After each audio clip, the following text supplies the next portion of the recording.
And now the third little topic of skin cancer, which is I'll just introduce myself. Dr. P. I'm just a humble doctor from Queensland, Australia.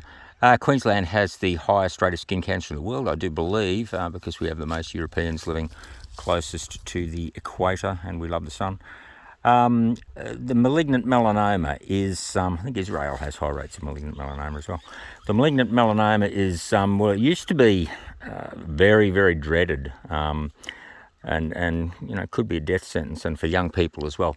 A malignant melanoma is basically a malignancy that occurs in the melanocyte, which is the cell just under the skin that produces melanin or dark pigment. So it's often a black lesion, can be pitch black. Had one myself, and that was pitch black. And they grow laterally, as in they spread.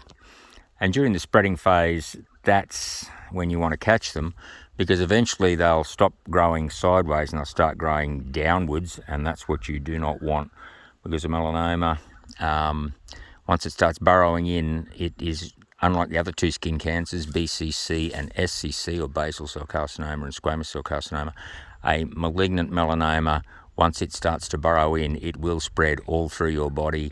It can go just about anywhere, brain, liver, God only knows where.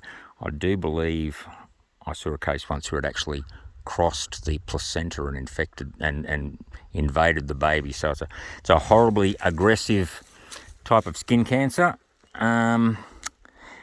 They grade them from superficial spreading, and you'll see sometimes people will get a large black patch which is just spreading. Get rid of that immediately.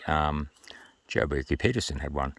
They haven't started to invade yet, but if you get a large spreading black patch, which has another name which I have forgotten, get rid of that immediately. But then when they start to invade, they go level 1, level 2, level 3, level 4, level 5.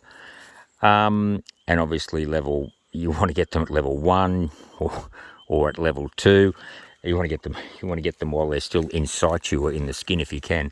But once they get to level 3, level 4, level 5, there's reasonable probability goes up with each of those levels that they're going to spread through the body, and then you're in for all sorts of strife. Not as bad a strife as you used to. There used to basically be no treatment, so it was a horrible thing. But now they have quite a lot of immunologicals, which are new medicines that all the clever doctors use. All the oncologists being a cancer doctor, they were never around when I was young, but now they're around everywhere. And so a lot of people with melanoma now are surviving very well. So they have been a blessing and a godsend. But you don't want that to, you do not want that melanoma if you have a black lesion on the skin. And they're not always black. They can be pink. They can be funny looking lesions. They can be nodular, like a nodule, which is one of the worst types. So if you have a nodule that's a bit black, get rid of that immediately. Some of them do start in moles. So if you've got a black mole, you can get a melanoma in that, but not all. And I think something like 2/3 just start in areas of the skin that have been exposed to sun. So yeah, that's the melanoma. What else is there to say about it? Lesion often that might bleed, lesion that might have a irregular edge on it. Not always black, because sometimes it gets disturbed and so it stops producing pigment, so it might look pink or different colour like that. So anyway, that is the malignant melanoma. I hope that helps.